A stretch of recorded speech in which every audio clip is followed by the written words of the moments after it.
Fajar merayap pelan di balik tirai sutra berwarna krem yang masih tercium aroma melati sisa pesta semalam. Semburat cahayanya yang keemasan jatuh tepat di atas kelopak mata Arini, memaksanya untuk perlahan membuka mata dan menyadari bahwa pagi ini ia bukan lagi seorang gadis di rumah ibunya sendiri, melainkan seorang istri di rumah suaminya.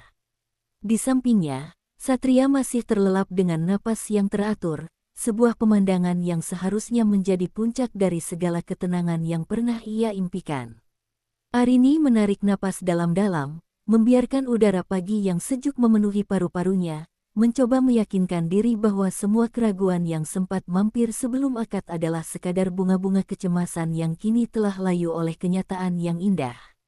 Namun, keheningan itu pecah bukan oleh suara alarm atau kicau burung, melainkan oleh derit pintu kayu yang terbuka dengan sangat perlahan, seolah ada tangan yang sengaja menahan agar tidak menimbulkan suara, namun gagal menyembunyikan kehadirannya.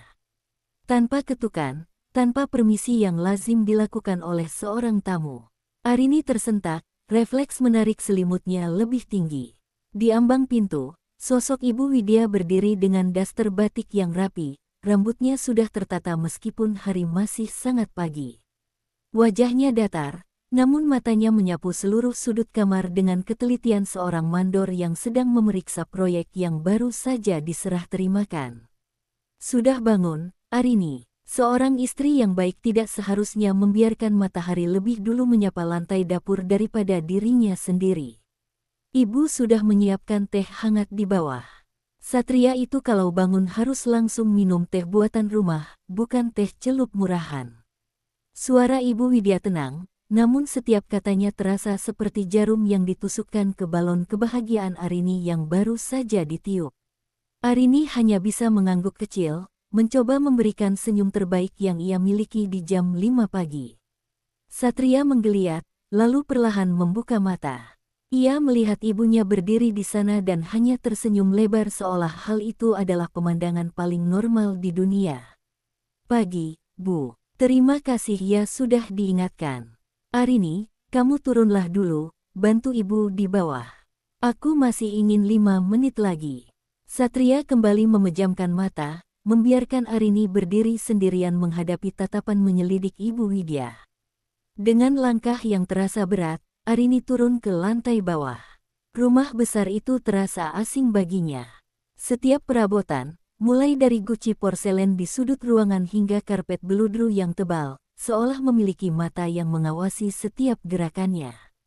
Ia merasa seperti seorang penyusup di tempat yang seharusnya ia sebut sebagai rumah.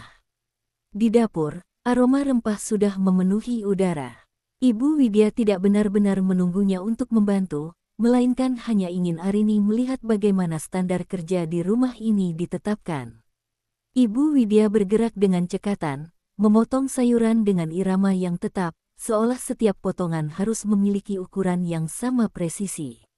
Di keluarga ini, Arini, kami tidak suka yang serba instan. Ibu selalu bangun jam 4 pagi untuk memastikan Satria mendapatkan nutrisi terbaik.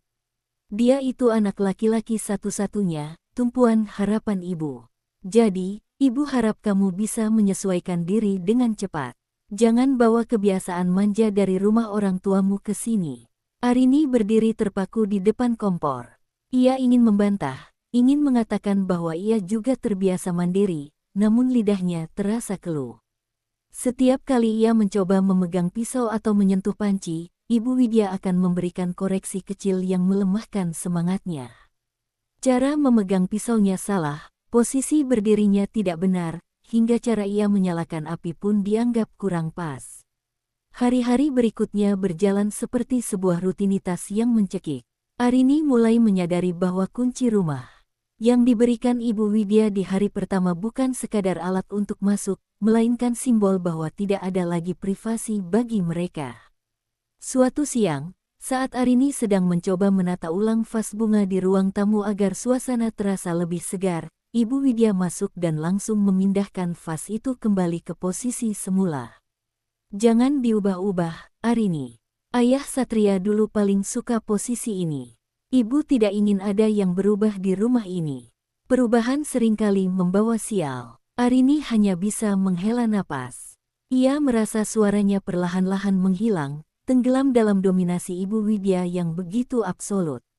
Bahkan saat ia dan Satria sedang berada di dalam kamar, tempat yang seharusnya menjadi benteng terakhir privasi mereka, suara Ibu Widya seringkali terdengar dari balik pintu, menanyakan hal-hal sepele yang sebenarnya bisa menunggu hingga esok pagi.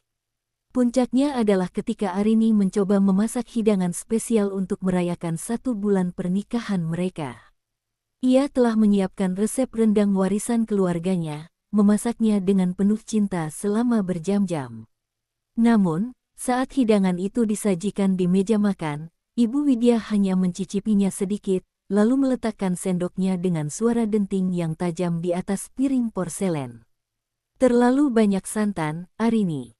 Satria itu punya kolesterol yang harus dijaga. Kamu mau membuat suamimu sakit. Sini, biar ibu buatkan sup bening saja untuk Satria.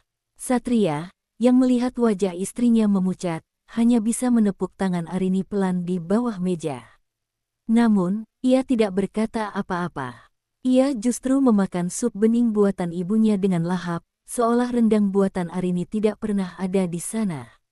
Di titik itu, Arini menyadari bahwa ia tidak hanya sedang berhadapan dengan seorang ibu mertua yang dominan, namun ia juga sedang menghadapi seorang suami yang belum benar-benar lepas dari rahim ibunya. Malam itu, hujan turun dengan sangat deras, seolah langit ikut merasakan sesak yang ada di dada Arini.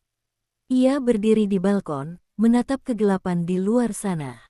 Ia merindukan rumahnya, merindukan ibunya yang selalu menghargai setiap masakannya, dan merindukan dirinya sendiri yang dulu begitu berani. Di rumah ini, ia merasa seperti bayang-bayang yang perlahan memudar, terjebak di antara tirai-tirai sutra yang indah namun membelenggu jiwanya. Ia menyadari bahwa pernikahan ini bukan lagi tentang ia dan Satria, melainkan tentang bagaimana ia harus bertahan hidup di bawah bayang-bayang seorang wanita yang merasa memiliki hak penuh atas hidup anaknya, dan kini, hidup Arini juga.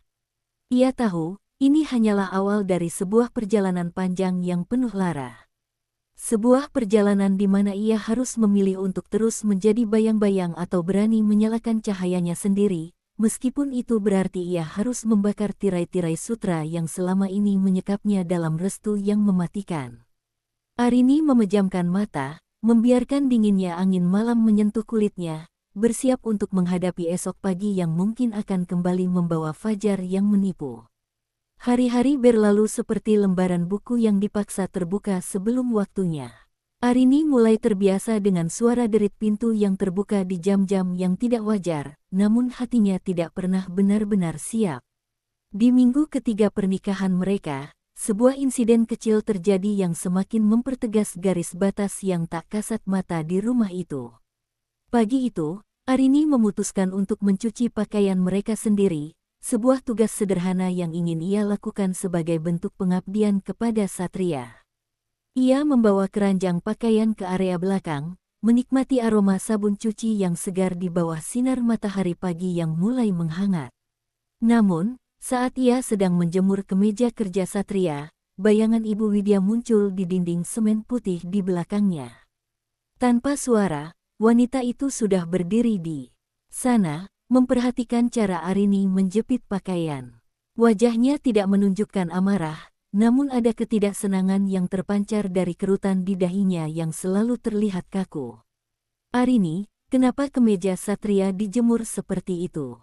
Kamu tidak lihat serat kainnya bisa rusak kalau kena matahari langsung terlalu lama.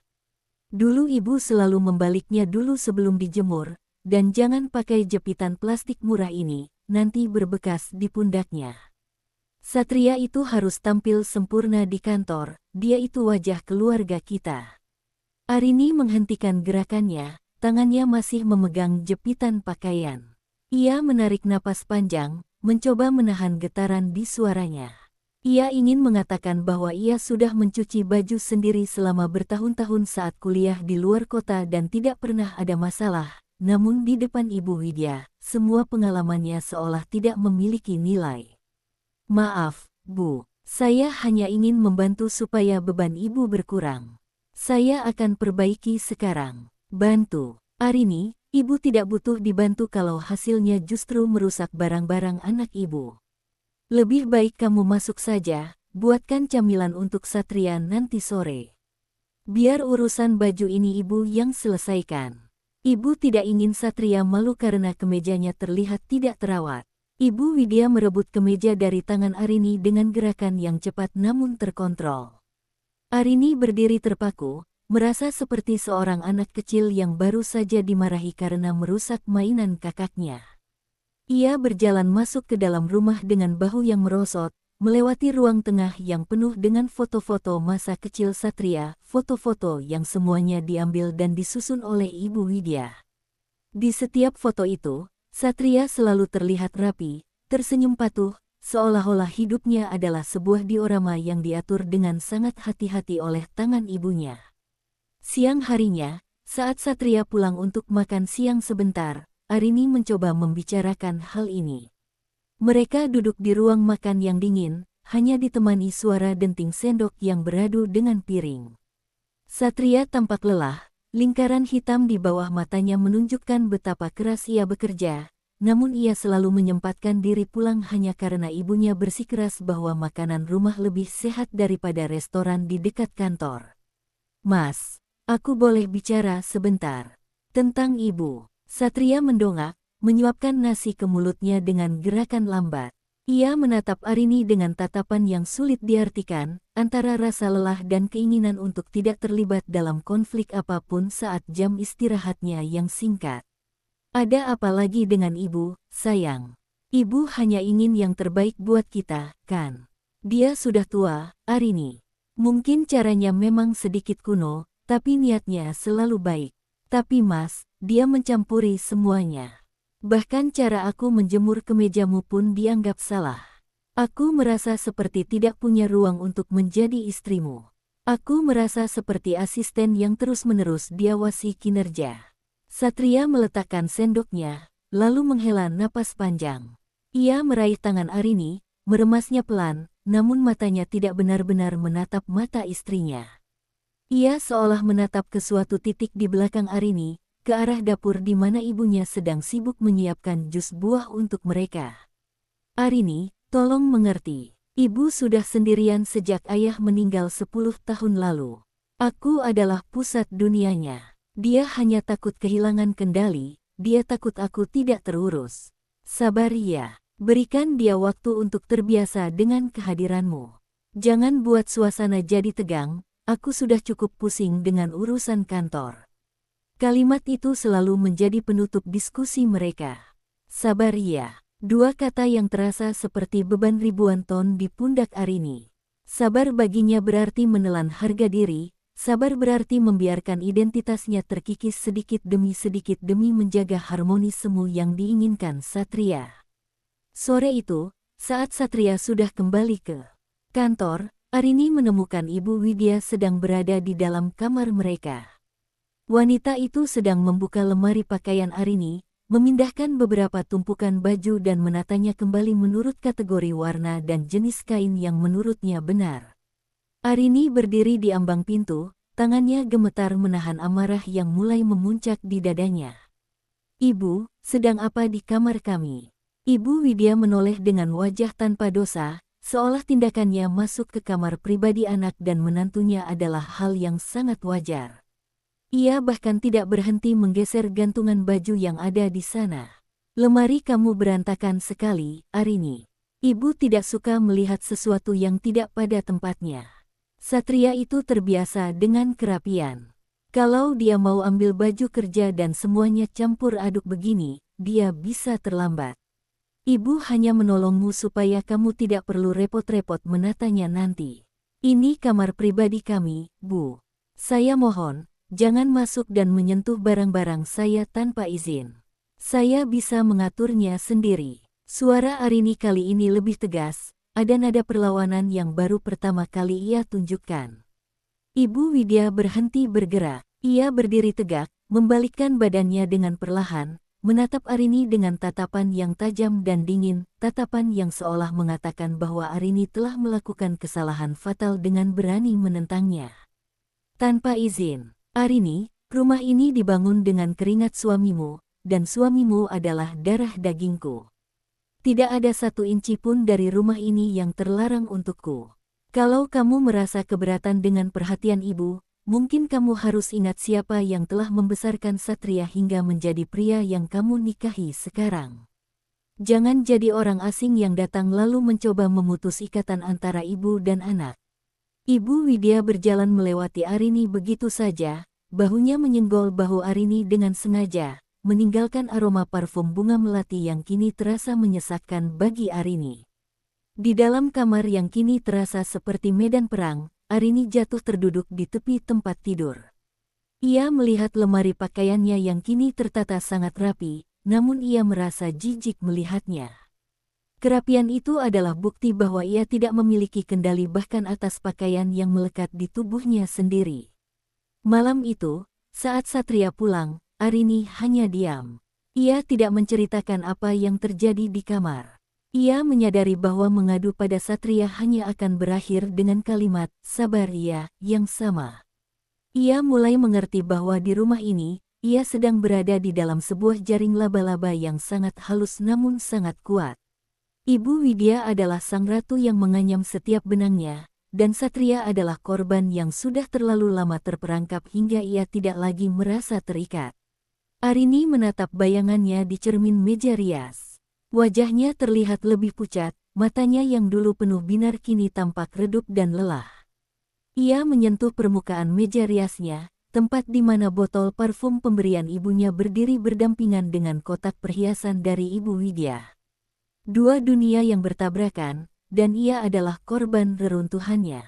Ia tahu, babak baru dalam hidupnya baru saja dimulai.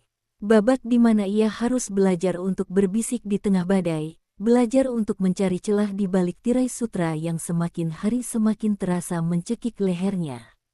Ia tidak tahu sampai kapan ia bisa bertahan, namun satu hal yang pasti, benih-benih pemberontakan mulai tumbuh di sela-sela rasa sakitnya. Fajar yang akan datang besok mungkin akan tetap menipu, namun Arini berjanji pada dirinya sendiri bahwa ia tidak akan membiarkan matanya terus-menerus tertutup oleh debu-debu restu yang palsu. Aroma bawang putih yang ditumis dan wangi merica seharusnya menjadi simfoni yang menenangkan di setiap dapur. Namun bagi Arini, setiap kepul asap dari penggorengannya terasa seperti sinyal bahaya yang akan mengundang. Kedatangan sang hakim rumah tangga. Pagi itu, Arini memutuskan untuk memasak menu spesial yang menjadi andalannya sejak dulu, sebuah resep yang ia pelajari dengan penuh kasih dari almarhumah neneknya. Ia ingin membuktikan pada dirinya sendiri, dan mungkin pada Satria, bahwa ia memiliki sesuatu yang berharga untuk diberikan di rumah ini. Arini memotong daging dengan sangat hati-hati, memastikan setiap irisannya searah dengan serat, persis seperti yang diajarkan dalam keluarganya. Ia mengulek bumbu dengan tangan, menolak menggunakan mesin penghalus karena ia percaya bahwa gesekan batu dan rempah akan mengeluarkan jiwa dari masakan itu. Keringat kecil mulai muncul di pelipisnya, namun ia merasa hidup. Di dapur itu, untuk sejenak, ia merasa memegang kendali. Namun, ketenangan itu hanya bertahan selama 20 menit. Suara langkah kaki yang teratur dan berat mulai terdengar mendekat. Arini bisa merasakan kehadiran Ibu Widya bahkan sebelum wanita itu menginjakkan kaki di ubin dapur. Aroma parfum melatinya yang khas mulai bercampur dengan aroma bumbu yang sedang ditumis Arini, menciptakan kontradiksi yang menyesakkan. "Arini, apa yang kamu masak?" Baunya tajam sekali, sampai ke lantai atas. "Kamu tahu kan Satria tidak suka bau dapur yang terlalu menyengat menyelimuti bajunya." Ibu Widya berdiri tepat di samping Arini, matanya menatap tajam ke dalam wajan yang sedang mendidih. Ia tidak menunggu jawaban. Dengan gerakan yang sangat alami, ia mengambil sendok kayu dari tangan Arini, seolah tangan Arini hanyalah sebuah tempat penyimpanan alat sementara yang tidak berguna. "Ibu, ini resep keluarga saya. Satria pernah bilang dia ingin mencoba masakan khas daerah saya," ujar Arini, suaranya sedikit bergetar namun ia mencoba tetap tenang. Ibu Widya mencicipi sedikit bumbu di ujung sendok. Wajahnya tidak menunjukkan ekspresi apapun selama beberapa detik, sebelum kemudian ia mengerutkan bibir dengan gerakan yang menghina. Ia meletakkan sendok itu kembali ke pinggiran wajan dengan denting yang keras. Terlalu banyak rempah, Arini. Satria itu lidahnya halus. Dia tidak suka rasa yang terlalu menyerang seperti ini. Ini bukan masakan untuk keluarga beradab, ini seperti makanan di pinggir jalan yang hanya mengandalkan rasa pedas untuk menutupi kekurangan bahan. Di keluarga ini, kami lebih suka rasa yang bersih, yang tenang. Ibu Widya kemudian melangkah ke lemari penyimpanan, mengambil sebotol kecap dan beberapa bumbu tambahan yang selalu ia gunakan. Tanpa bertanya lagi, ia menuangkan cairan hitam itu ke dalam masakan Arini, merusak warna kemerahan yang sudah susah payah diciptakan Arini. Apa yang ibu lakukan, itu akan merubah seluruh rasanya. Arini tidak bisa lagi menahan suaranya. Matanya mulai berkaca-kaca melihat kerja kerasnya selama 2 jam dihancurkan dalam hitungan detik. Ibu sedang menyelamatkan makan siang anak ibu, Arini. Jangan egois. Kamu memasak untuk suami, bukan untuk memuaskan egomu sendiri. Kalau Satria sampai sakit perut karena masakanmu yang terlalu tajam ini, apa kamu mau bertanggung jawab? Ingat, dia punya meeting penting siang ini. Arini hanya bisa terdiam. Tangannya mengepal erat di sisi tubuhnya. Ia melihat bumbu merahnya perlahan berubah menjadi coklat gelap yang pekat, sama seperti perasaannya yang kini mendung. Ia merasa bukan hanya masakannya yang diubah, tapi silsilah dan identitasnya pun dianggap tidak layak di rumah ini. Saat jam makan siang tiba, Satria pulang dengan wajah yang tampak lebih segar dari biasanya. Ia duduk di meja makan, sementara Ibu Widya dengan bangga menyajikan masakan itu, seolah-olah itu adalah hasil karyanya sendiri yang telah dimodifikasi untuk kebaikan bersama. Ini, Satria. Arini mencoba memasak sesuatu, tapi ibu tadi sedikit membantu membetulkan rasanya supaya cocok dengan lidahmu. Cobalah. Satria menyuapkan makanan itu ke mulutnya. Arini menatap suaminya dengan penuh harap, mencari setitik pengakuan di matanya. Satria mengunyah pelan, lalu tersenyum tipis ke arah ibunya. Enak, Bu. Rasanya pas, seperti masakan ibu biasanya. Terima kasih ya, Arini, sudah belajar banyak dari ibu. Hati Arini seolah jatuh ke dasar lantai yang paling dingin. Satria bahkan tidak menyadari bahwa rasa asli dari istrinya telah hilang, terkubur di bawah dominasi ibunya. Satria justru menganggap kemiripan rasa itu sebagai sebuah keberhasilan Arini dalam belajar. Arini menunduk, menatap piringnya yang masih kosong. Rasa lapar yang tadinya ia rasakan kini berganti dengan rasa mual yang hebat. Kenapa tidak dimakan, Arini? Kamu tidak suka masakanmu sendiri setelah ibu betulkan? Tanya Ibu Widya dengan nada yang terdengar seperti perhatian, namun Arini tahu ada kemenangan yang terselip di sana. Saya tiba-tiba kurang enak badan, Bu. Permisi. Arini berdiri dan berjalan cepat menuju kamarnya di lantai atas. Ia mengunci pintu dan bersandar di baliknya, membiarkan air mata yang sejak tadi ia tahan akhirnya tumpah. Di bawah sana, ia masih bisa mendengar suara tawa kecil Satria dan suara Ibu Widya yang terus bercerita tentang betapa pentingnya menjaga tradisi rasa di rumah itu. Arini menyadari bahwa di rumah ini, bumbu dapur bukan sekadar penyedap makanan. Bumbu-bumbu itu adalah alat politik, sarana untuk menunjukkan siapa yang memegang otoritas tertinggi atas kebutuhan dasar Satria. Dan dalam perang rasa ini, Arini baru saja menyadari bahwa ia tidak hanya kehilangan dapurnya, tapi ia juga mulai kehilangan pengakuan dari suaminya sendiri yang telah terbiasa memakan apapun yang disuapkan ibunya tanpa pernah bertanya tentang kebenaran di baliknya. Malam itu, Arini hanya menatap langit-langit kamar. Aroma masakan yang sudah diubah itu masih tercium di sudut-sudut ruangan, mengingatkannya pada kegagalannya untuk mempertahankan sedikit saja dari dirinya sendiri. Ia tahu, tirai sutra itu kini tidak hanya membelenggu geraknya, tapi juga mulai menutup indera perasanya, memaksanya untuk menelan setiap kepahitan dengan senyum yang dipaksakan. Malam di rumah itu tidak pernah benar-benar sunyi bagi Arini. Baginya, keheningan malam justru menjadi pengeras suara bagi setiap langkah kaki dan gumaman yang merambat di antara dinding-dinding tinggi yang terasa semakin menghimpit. Arini berbaring di tempat tidur, menatap bayangan dahan pohon yang bergoyang di balik jendela, sementara Satria sudah terlelap di sampingnya. Namun, tidurnya terganggu oleh suara pintu kamar Ibu Widya yang terbuka di lantai bawah, diikuti oleh suara langkah kaki yang terseret pelan menuju ruang tengah. Tak lama kemudian, Arini mendengar suara ponsel Satria bergetar di atas nakas. Ada pesan masuk. Dalam kegelapan, ia melihat layar ponsel itu menyala, menampilkan nama Ibu. Arini merasa aneh, mengapa seorang ibu harus mengirim pesan pada anaknya yang hanya berjarak beberapa meter di lantai yang berbeda pada jam 1 pagi. Karena didorong oleh rasa cemas dan kecurigaan yang kian menumpuk, Arini memberanikan diri untuk mengintip saat Satria terbangun dan membuka pesan itu dengan mata setengah terpejam. Satria, ibu tidak bisa tidur. Dada ibu sesak lagi. Mungkin karena tadi sore ibu terlalu lelah merapikan lemari kalian. Kalau kamu tidak sibuk, tolong ambilkan air hangat ke kamar ibu ya. Satria menghela napas, tanpa berkata apa-apa ia langsung beranjak dari tempat tidur.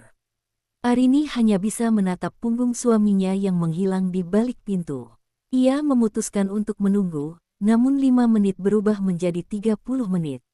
Didorong oleh kegelisahan, Arini turun perlahan, kakinya yang tanpa alas menyentuh dinginnya lantai porselen. Sesampainya di dekat pintu kamar Ibu Widya yang sedikit terbuka, Arini tertegun. Tidak ada tanda-tanda sesak napas yang mengkhawatirkan. Di sana, Ibu Widya sedang duduk di tepi tempat tidur, sementara Satria duduk di kursi di hadapannya, mendengarkan dengan patuh. Satria, ibu itu hanya ingin kamu bahagia. Suara Ibu Widya terdengar sangat lembut, berbeda jauh dengan nada tajam yang ia gunakan pada Arini di dapur tadi siang. Tapi ibu perhatikan, sejak menikah, kamu jadi sering kelihatan pucat. Apa Arini benar-benar mengurusmu dengan baik? Tadi saja, dia memasak makanan yang sangat tidak sehat. Ibu takut kalau dia tidak diawasi, kesehatanmu akan terbengkalai. Ibu, Arini masih belajar. Dia punya niat baik kok, jawab Satria pelan. Suaranya terdengar sangat lelah. Belajar itu ada batasnya, Satria. Ibu dulu langsung tahu apa yang ayahmu butuhkan tanpa perlu diberitahu. Ibu hanya khawatir, Arini itu terlalu sibuk dengan dunianya sendiri. Tadi ibu lihat dia membeli beberapa barang lagi lewat kurir. Apa dia tidak memikirkan cicilan rumahmu? Kamu harus tegas, nak. Jangan sampai kamu dimanfaatkan. Arini mengepalkan tangannya di balik tembok. Air matanya mulai menggenang. Fitnah halus itu merayap masuk ke telinga Satria seperti racun yang tidak berasa namun mematikan. Ibu Widya tidak sedang sakit fisik, ia sedang melakukan pembedahan terhadap kepercayaan Satria pada istrinya sendiri. Ibu jangan terlalu banyak pikiran ya. Satria akan coba bicara pada Arini. Sekarang ibu istirahatlah, ujar Satria sambil mencium tangan ibunya. Arini segera berlari kembali ke kamar, mencoba mengatur napasnya agar tidak ketahuan. Saat Satria kembali ke tempat tidur, ia hanya diam membisu, memunggungi Arini. Tidak ada lagi pelukan hangat atau bisikan selamat malam. Ruang di antara mereka, yang sebelumnya hanya selebar bantal, kini terasa seperti jurang yang sangat dalam. Di bawah selimut yang sama, mereka kini menjadi dua orang asing yang dipisahkan oleh satu dinding ketidakjujuran yang dibangun oleh bisikan-bisikan seorang ibu yang tak ingin kehilangan tahtanya. Pagi berikutnya tidak membawa kesegaran, melainkan kecanggungan yang luar biasa. Satria berangkat kerja tanpa sarapan, dengan alasan ada rapat pagi, padahal Arini tahu itu hanyalah cara Satria menghindari percakapan. Ibu Widya, sebaliknya, tampak sangat bugar. Ia seolah mendapatkan energi baru setelah sesak napas semalam. Siang itu, Ibu Widya memanggil Arini ke ruang tengah. Di atas meja kerja peninggalan almarhum suaminya, terdapat beberapa lembar kertas dan sebuah buku catatan kecil. Sini duduk, Arini. Ada yang harus kita bicarakan tentang keuangan rumah tangga ini. Arini duduk dengan perasaan was-was. Ia merasa martabatnya sebagai seorang istri yang bekerja dan memiliki penghasilan sendiri mulai dipertanyakan. Mulai bulan depan, ibu ingin semua pengeluaran rumah ini dicatat di buku ini. Satria sudah setuju. Semua sisa gaji Satria setelah cicilan harus diserahkan pada ibu untuk dikelola. Termasuk, ibu harap kamu juga bisa berkontribusi lebih banyak untuk biaya operasional rumah ini. Ibu dengar kamu baru saja membeli tas baru lagi. Itu hadiah dari kantor atas pencapaian saya bulan ini, Bu. Dan untuk masalah gaji Satria, bukankah seharusnya itu didiskusikan antara saya dan suami? Ibu Widya menatap Arini dengan pandangan yang merendahkan. Di rumah ini, prinsipnya adalah satu pintu. Ibu sudah puluhan tahun mengelola keuangan keluarga ini dan kami selalu berkecukupan. Kamu masih muda, Arini. Ibu takut kamu tergoda oleh gaya hidup boros teman-temanmu. Satria itu masa depan keluarga, jangan kamu habiskan keringatnya untuk hal-hal yang tidak perlu. Tapi Bu, saya juga punya rencana masa depan bersama Satria. Kami ingin menabung untuk pendidikan anak kami nanti, untuk anak. Ibu Widya memotong dengan tawa sinis. Hamil saja belum, sudah bicara tabungan anak. Urus dulu suamimu dengan benar sebelum bicara yang jauh-jauh. Sekarang, serahkan nota belanja harianmu kemarin. Ibu mau cek apakah kamu membeli barang-barang yang tidak perlu lagi. Arini merasa seperti seorang pesakitan yang sedang diinterogasi. Langkah-langkahnya di rumah itu kini benar-benar terukur. Setiap pengeluaran, setiap barang yang ia bawa masuk ke rumah, harus melalui sensor Ibu Widya. Ia merasa kemandirian yang ia bangun selama bertahun-tahun kini hancur lebur hanya dalam hitungan minggu setelah pernikahan. Ia menyadari bahwa ini bukan lagi soal uang. Ini adalah soal kontrol. Ibu Widya sedang memotong sayap-sayap Arini, memastikan bahwa Arini tidak akan pernah bisa terbang tinggi atau mandiri. Dengan memegang kendali atas uang, Ibu Widya memegang kendali atas setiap napas yang diambil Arini di dalam rumah itu. Arini menatap buku catatan kecil itu dengan pandangan kosong, menyadari bahwa setiap angka yang tertulis di sana adalah bukti bahwa ia kini hanyalah seorang penyewa di hidupnya sendiri, yang harus membayar sewa dengan ketaatan mutlak yang membunuh jiwanya. Keinginan untuk merasa memiliki tempat tinggal sendiri adalah naluri yang manusiawi, dan bagi Arini, itu berarti memberikan sentuhan kecil pada ruang tamu mereka yang terasa dingin. Suatu Sabtu pagi, saat Satria sedang libur, Arini membawa pulang beberapa bantal kursi berwarna pastel dan sebuah lukisan pemandangan yang tenang. Ia berharap warna-warna lembut itu bisa sedikit mencairkan suasana rumah yang selalu terasa kaku dan formal. Namun, baru saja Arini meletakkan bantal-bantal itu di atas sofa beludru coklat tua, Ibu Widya muncul dari arah koridor. Wajahnya langsung berubah, seolah-olah Arini baru saja mengotori tempat suci dengan sampah. Tanpa menunggu penjelasan, Ibu Widya memungut bantal-bantal itu dan meletakkannya kembali ke dalam kantong plastiknya. Apa-apaan ini, Arini? Warna-warna pucat seperti ini sama sekali tidak cocok dengan wibawa rumah ini. Sofa ini dipilih langsung oleh mendiang ayah Satria. Semuanya di ruangan ini punya nilai sejarah. Kamu tidak bisa datang dan mengubahnya seenak hatimu hanya karena mengikuti tren murahan. Bu, saya hanya ingin ruang tamu ini terasa sedikit lebih ceria dan modern. Satria juga tadi bilang dia suka warnanya, bela Arini sambil menatap Satria yang baru saja keluar dari kamar. Satria berdiri di tengah ruangan, matanya berpindah-pindah antara Arini yang memegang lukisan dan ibunya yang berdiri dengan napas yang mulai tersengal-sengal. Ibu, kepalaku tiba-tiba pusing sekali. Dada ibu seperti dihimpit batu besar melihat rumah ini diacak-acak, ujar Ibu Widya sambil memegang dadanya dan perlahan merosot ke kursi. Satria langsung panik. Ia berlari ke arah ibunya, melupakan Arini sepenuhnya. Ibu tenang dulu. Arini, tolong bawa bantal-bantal itu kembali ke kamar.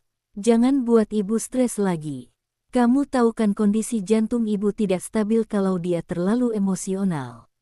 Arini berdiri mematung di tengah ruang tamu. Lukisan di tangannya terasa sangat berat. Ia melihat bagaimana sakit jantung itu muncul di saat yang sangat tepat untuk memenangkan setiap perdebatan. Gema suara Ibu Widya yang merintih memenuhi ruangan, namun Arini tidak melihat kesakitan di mata wanita itu, yang ia lihat hanyalah kilatan kemenangan yang ditujukan langsung kepadanya. Ruang tamu itu kembali menjadi museum masa lalu yang beku, dan Arini sekali lagi diingatkan bahwa ia hanyalah seorang pengunjung yang dilarang menyentuh benda apapun. Malam itu, suasana rumah terasa sangat mencekam. Satria duduk di tepi tempat tidur dengan kepala tertunduk, sementara Arini menatap dinding dengan mata yang sembab. Sejak kejadian di ruang tamu, Satria hampir tidak bicara sepatah kata pun. Ia lebih banyak menghabiskan waktu di kamar ibunya, memberikan pijatan atau sekadar menemani wanita itu menonton televisi. "Mas, sampai kapan kita akan seperti ini?" Suara Arini memecah keheningan, terdengar serak karena terlalu banyak menangis dalam diam. Satria menghela napas panjang, sebuah suara yang kini menjadi soundtrack tetap dalam pernikahan mereka. "Arini, tolonglah. Ibu itu orang tua satu-satunya yang aku punya. Aku tidak mungkin membiarkannya sakit hanya karena masalah bantal atau dekorasi. Apa susahnya kamu mengalah sedikit?" "Mengalah sedikit, Mas. Aku sudah mengalah dalam segala hal. Di dapur, di lemari pakaian, bahkan di rekening bank kita. Sekarang, aku bahkan tidak boleh merasa nyaman di ruang tamuku sendiri. Mas, ini bukan cuma soal bantal. Ini soal suaraku yang tidak pernah kamu dengar." Satria berdiri, berjalan mendekati jendela. "Aku terjepit, Arini. Kamu tahu betapa sulitnya posisiku. Di satu sisi aku mencintaimu, tapi di sisi lain, ibu adalah orang yang mengorbankan segalanya untukku. Kalau aku membela kamu, ibu akan merasa aku anak durhaka. Kalau aku membela ibu, kamu merasa aku tidak mencintaimu. Aku tidak tahu harus berbuat apa lagi." Satria membanting pintu kamar mandi, meninggalkan Arini dalam keheningan yang menyakitkan. Arini menyadari bahwa dilema yang dialami Satria sebenarnya adalah bentuk dari ketidakberaniannya untuk bersikap dewasa. Satria memilih untuk menjadi penengah yang netral, namun dalam ketidakberpihakannya, ia sebenarnya sedang membiarkan Arini perlahan-lahan hancur.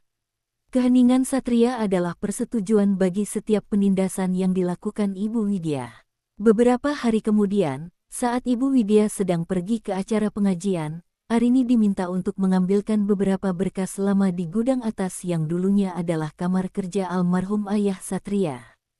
Saat sedang mencari berkas tersebut di balik lemari kayu yang berdebu, sebuah kotak kayu kecil terjatuh dan terbuka.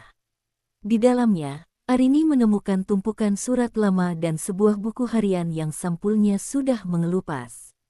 Dengan tangan gemetar, Arini membuka beberapa halaman. Itu adalah tulisan almarhum ayah Satria. Kalimat-kalimat di dalamnya mengejutkan Arini, isinya penuh dengan keluh kesah tentang bagaimana Ibu Widya mengontrol setiap gerak-geriknya, tentang bagaimana sang ayah merasa terasing di rumahnya sendiri, dan tentang keinginannya untuk pergi namun tidak bisa karena merasa bersalah. Ada satu surat yang tidak pernah dikirim, ditujukan kepada seorang teman lama. Di sana tertulis, "Widya tidak mencintaiku sebagai manusia, dia mencintaiku sebagai miliknya. Dan aku takut, dia akan melakukan hal yang sama pada Satria, membelenggunya dengan rasa bersalah hingga anak itu tidak pernah benar-benar bisa bernapas." Arini menutup buku itu dengan jantung yang berdegup kencang. Ia menyadari bahwa pola ini bukanlah hal baru. Ibu Widya tidak hanya sedang menjajah hidup Arini, ia sedang mengulangi sejarah yang sama. Belenggu sutra yang kini melilit leher Arini dan Satria adalah warisan luka lama yang tidak pernah sembuh.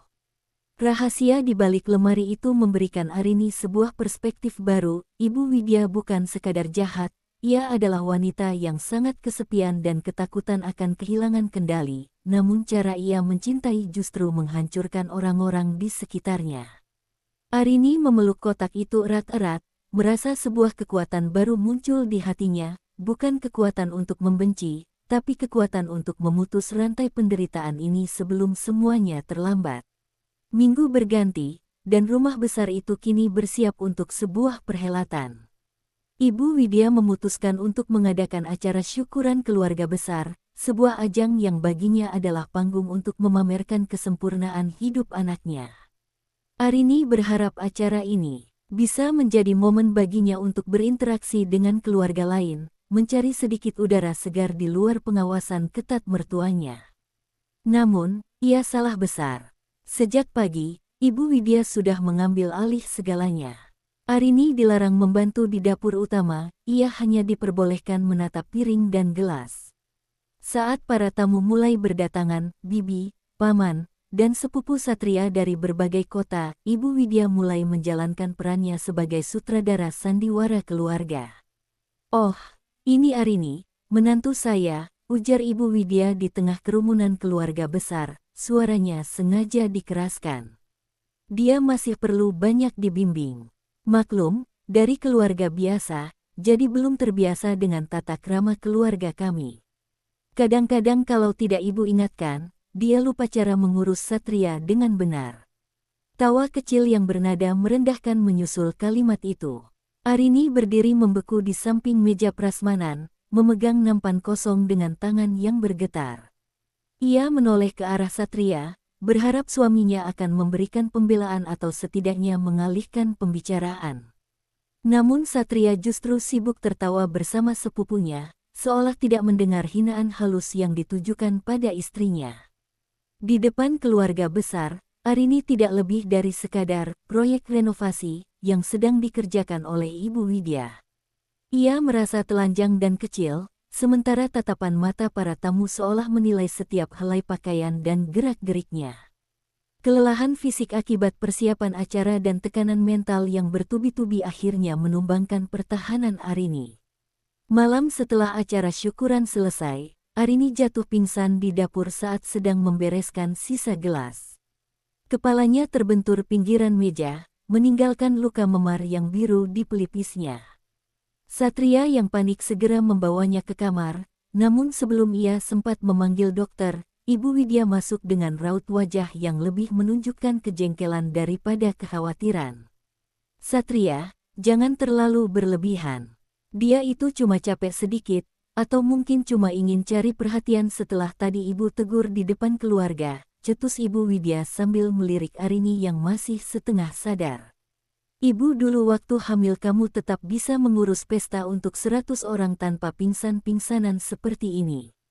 Anak muda zaman sekarang memang fisiknya lemah, terlalu banyak dimanja. Ibu, tolong." Arini benar-benar pucat, suara Satria meninggi, namun ada keraguan di dalamnya. "Sudahlah, beri dia teh hangat saja.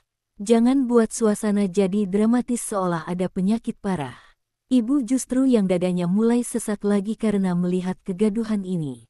"Satria, tolong bantu ibu ke kamar," kepala ibu berputar. Arini, yang sayup-sayup mendengar percakapan itu dari tempat tidurnya, merasakan air mata mengalir di sudut matanya yang terpejam. Di titik paling lemah dalam hidupnya, ia dituduh sedang berakting. Dan yang paling menyakitkan adalah melihat Satria, setelah sempat ragu, akhirnya kembali mengikuti ibunya keluar kamar, meninggalkan Arini sendirian dalam kegelapan dan rasa sakit yang berdenyut di kepalanya. Di detik itu, sesuatu dalam diri Arini patah, bukan semangatnya, tapi kesabarannya yang selama ini ia agung-agungkan. Keesokan harinya, saat fajar bahkan belum menyentuh jendela, Arini mengemasi tas kecilnya. Ia tidak membawa banyak barang, hanya pakaian seperlunya dan kotak kayu berisi buku harian almarhum ayah mertuanya yang ia temukan tempo hari. Tanpa pamit, tanpa sepatah kata pun pada Satria yang masih mendengkur, ia meninggalkan rumah itu. Ia pulang ke rumah orang tuanya di pinggiran kota, sebuah rumah kecil dengan kebun yang tidak seberapa luas, namun penuh dengan udara yang bebas ia hirup tanpa izin siapapun. Sesampainya di sana, ia hanya memeluk ibunya dan menangis sejadi-jadinya. Selama 3 hari, Arini mematikan ponselnya. Ia menghabiskan waktu dengan duduk di teras, menatap tanaman bunga matahari yang sedang mekar, mencoba mencari kembali sisa-sisa dirinya yang sempat hilang di balik tirai sutra rumah Satria. Di rumah itu, ia tidak perlu menjadi menantu yang sempurna. Ia boleh bangun siang, ia boleh memasak dengan bumbu apapun yang ia suka, dan yang paling penting, tidak ada suara pintu yang terbuka tanpa ketukan. Namun, di balik ketenangan itu, ada rasa hampa yang mengusik. Ia mencintai Satria, tapi ia sadar bahwa mencintai Satria saat ini berarti membiarkan dirinya sendiri mati perlahan. Ia membutuhkan jarak ini bukan untuk melarikan diri selamanya, melainkan untuk mengumpulkan keberanian guna memberikan satu kesempatan terakhir, atau justru sebuah perpisahan yang bermartabat. Ia mulai membaca kembali buku harian almarhum ayah Satria, menyerap setiap kata peringatan di dalamnya sebagai bekal untuk konfrontasi yang ia tahu pasti akan terjadi.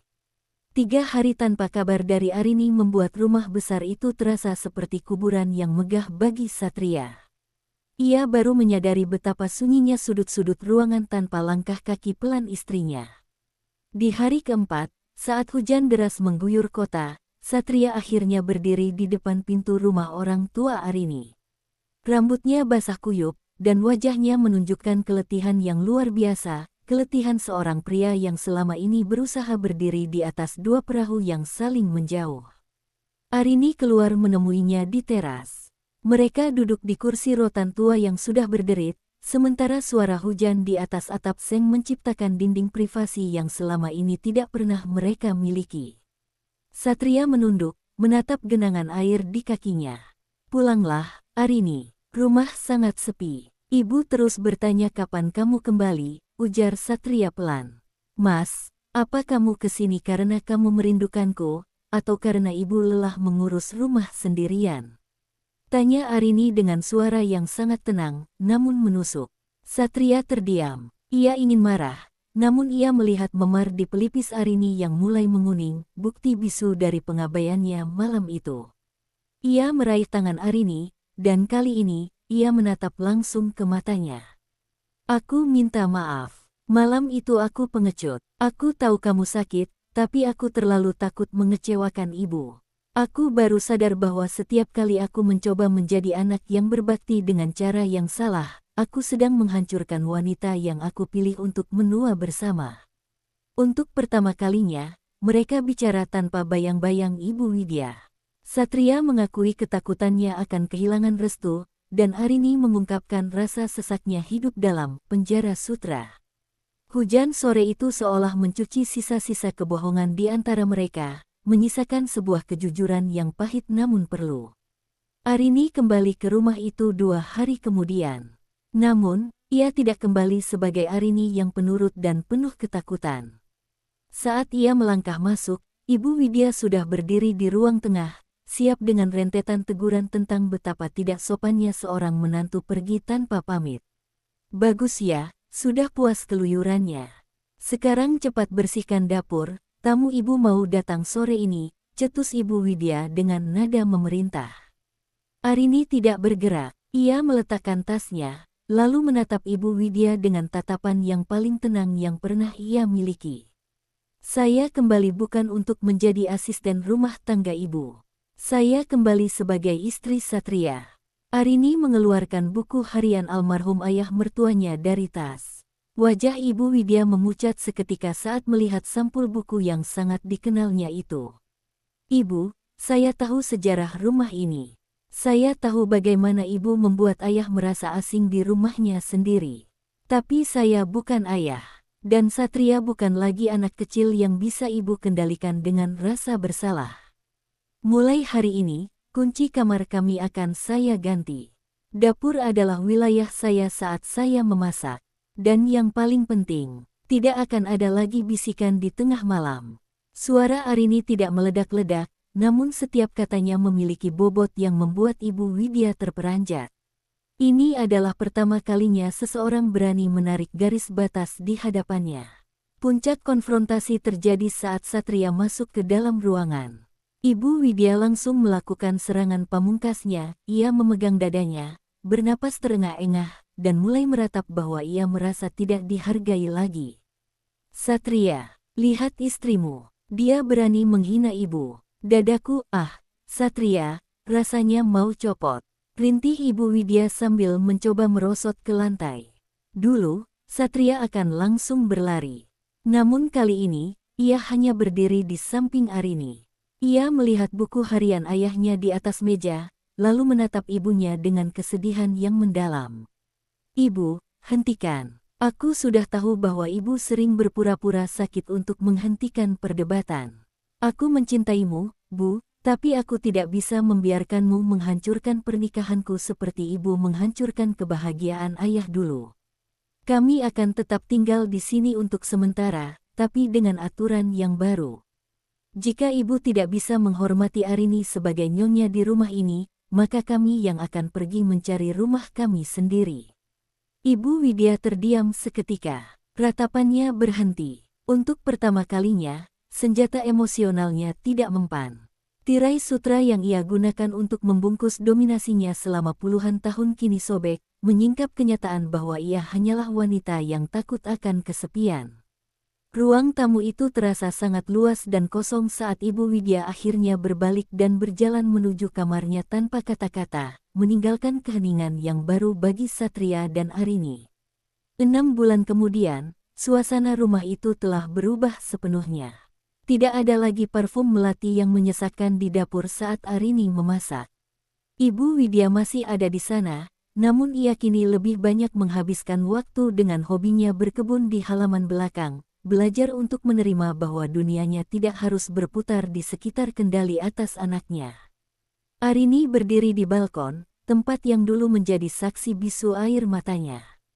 Sore itu, matahari terbenam dengan warna jingga yang hangat, menyinari bantal-bantal pastel di ruang tamu yang kini tetap berada di posisinya.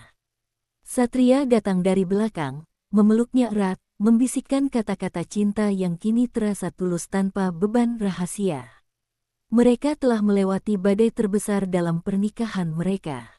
Restu kini bukan lagi belenggu, melainkan sebuah jarak yang sehat. Arini menyadari bahwa perjuangannya bukan untuk menang atas mertuanya, melainkan untuk memenangkan kembali haknya atas hidupnya sendiri. Saat kegelapan mulai turun, cahaya lampu di rumah itu terasa lebih terang dari biasanya. Bukan fajar yang menipu lagi, melainkan senja yang membawa kedamaian. Arini tersenyum, menatap masa depan yang kini ia pegang sendiri kemudinya, di sebuah rumah yang akhirnya benar-benar ia rasakan sebagai rumah. Sampai jumpa.